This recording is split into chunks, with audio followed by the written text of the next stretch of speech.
Geography, Class 12th NCERT, Chapter number 9, International Trade. First heading, History of International Trade. First point, in ancient time, trade was restricted to local markets. Slowly, long distance trade developed, of which Silk Route is an example. Of route was 6,000 km long, connecting Rome to China, and trades transported Chinese silk, Roman wool, metals, etc. Through these routes, later sea and ocean routes were discovered and trade grew. Uh, Next point, the slave trade emerges in 15th century, in which the Portuguese, Dutch, Spaniards, and British captured African natives and sold to plantation owners in America. After industrial revolution, industrialized nations imported raw materials and exported finished products to non-industrial nations. Heading third point, international trade is the result of specialization in production and division of labor. It is based on the principle of comparative advantage that is mutually beneficial to trading partners. Heading, Basis of International Trade. The factors on which international trade depends are as follows. First point, difference in national resources. The resources are unevenly distributed in the world. These differences mainly refer to geology, mineral resources, and climate. Second point, geological structure. This means the relief features type of land such as fertile, mountainous, lowlands that support agriculture, tourism, and other activities. Third point, mineral resources. The regions rich in minerals will support industrial development that leads to trade. And next point, climate. It influences the type of flora and fauna that is found in a region, such as wool production in cold region. Cocoa, rubber, bananas can grow in tropical regions. Next point, population factors. The size, distribution, and diversity of population between countries affect the trade in respect of type and volume of goods. Large volume of inter, large volume of internal large volume of internal trade than external trade takes place in densely populated areas due to consumption in local markets. Uh, Next point, cultural factors. Distinctive forms of art and craft developed in certain cultures and give rise to trade. Example, porcelain and brocades of China, carpets of Iran, batik clothes and of Indonesia, etc. Next point, stage of economic development.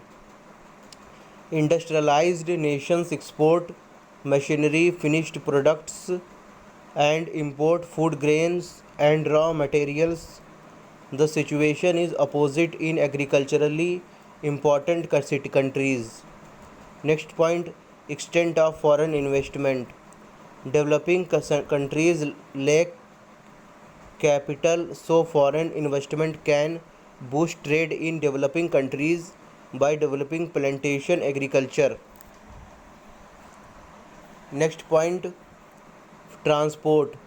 Lack of transport in older time restricted trade only to local areas. The expansion of rail, ocean, and air transport, better means of refrigeration, and preservation trade has experienced spatial expansion. Heading Heading aspects of international trade. There are three very important aspects of international trade. First, volume of trade. It is measured simply as the total value of goods and services traded. However, actual tonnage of traded goods makes up the volume, but services traded cannot be measured in tonnage. Next point, composition of trade. Earlier, primary goods were no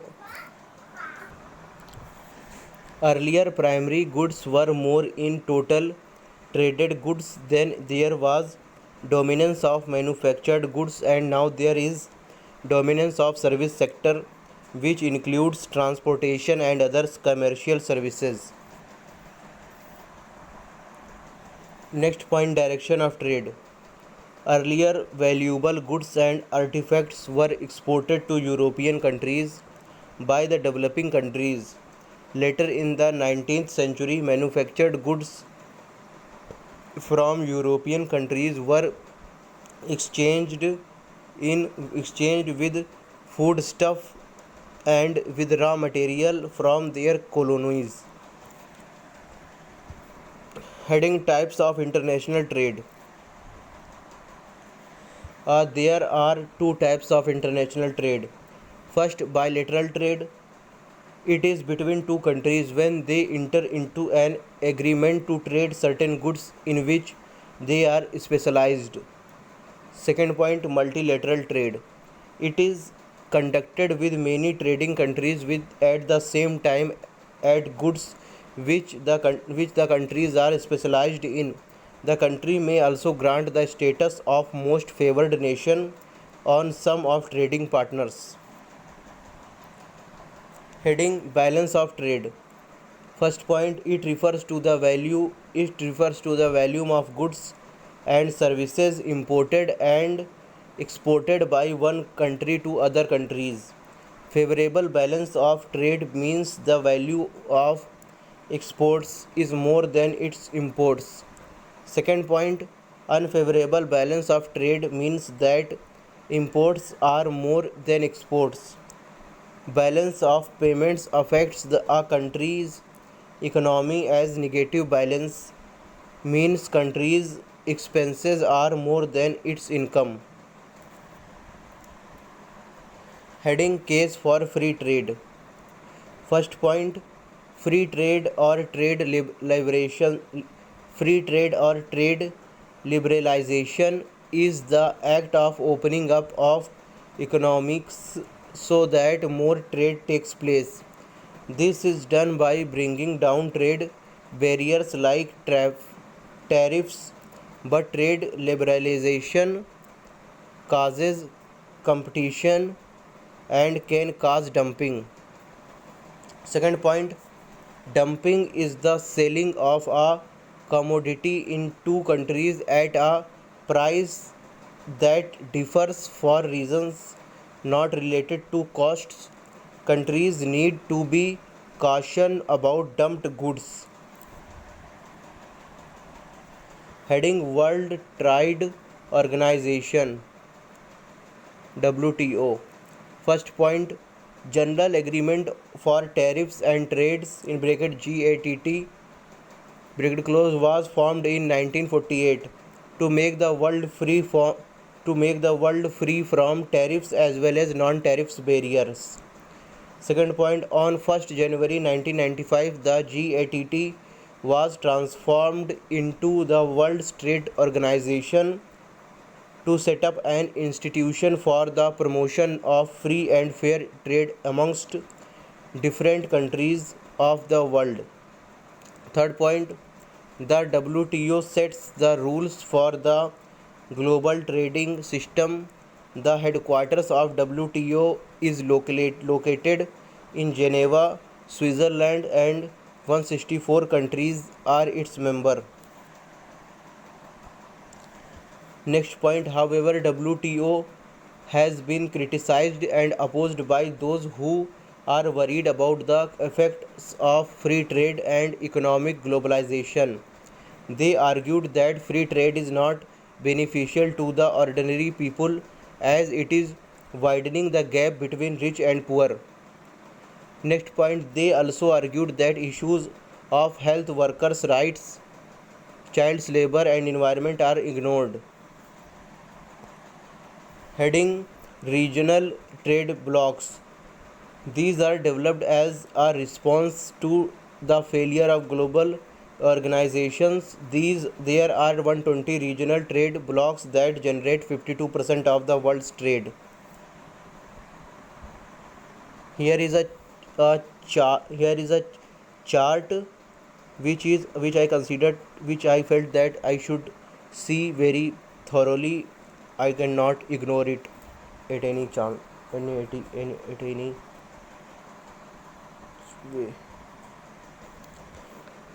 Concern related to international trade. This can be summarized as merits and demerits of international trades. First point, merits of international trade. International trade is beneficial if it promotes regional specialization, higher level of production, better standard of living, worldwide availability of goods and services, equalization of price and wages and diffusion of knowledge and culture. Next point, demerits of international trade. The demerits are it leads to dependence on other countries, uneven levels of development, exploitation, and commercial rivalry. Heading gateways of international trade. Harbors and ports are the chief gateways of international trade. These ports facilitate the passage of cargoes and travelers as well as provide facilities of docking, loading, unloading, and storage. Heading types of ports. Ports are generally classified according to the types of traffic which handle. Types of ports on the basis of cargo handled are: first point, industrial ports. The ports that handle bulk cargo like grains, ores, oil, chemicals are called industrial port. Second point, commercial ports. Ports handling packaged products, manufactured goods, passengers are commercial ports. Next point, comprehensive ports. Ports that handle bulk and general cargo in large volume are called comprehensive ports. Most of the world's great ports are classified as comprehensive ports. Heading types of ports on the basis of location. First, inland ports. Ports located away from the sea coasts and linked to the sea through a river or a canal are inland ports. Example, Manningham or Rhine rivers. Second point, outports. Ports in deep water. Ports in deep waters built away from the actual ports and serving big ships are called outports. Example, Athens and its outports, Piraeus in Greece. Next point, next heading, types of ports on the basis of specialized functions. First point, oil ports. Ports that deal in the processing and shipping of oil are known as oil ports. These are tanker ports like Tripoli in Lebanon and refinery ports like Abadan on the Gulf of Persia. Second point, ports of call. Ports which originally developed as calling points on main sea routes where ships used to anchor for refueling, watering, and taking food items are called ports of call. Example, Honolulu and Aden. Third point, packet station. also known as ferry ports. These are exclusively concerned with the transportation of passengers and mail across water bodies, covering short distances. Example: Dover in England and Calais in France. Next point: Entrepot ports. These are collection centers where the goods are brought from different countries for export. Example: Singapore is a Singapore is an entry port for Asia. Next point: naval ports. These ports serve warships and have repair workshops for them. Example: Kochi, Karwar in India. Here chapter 9 is completed.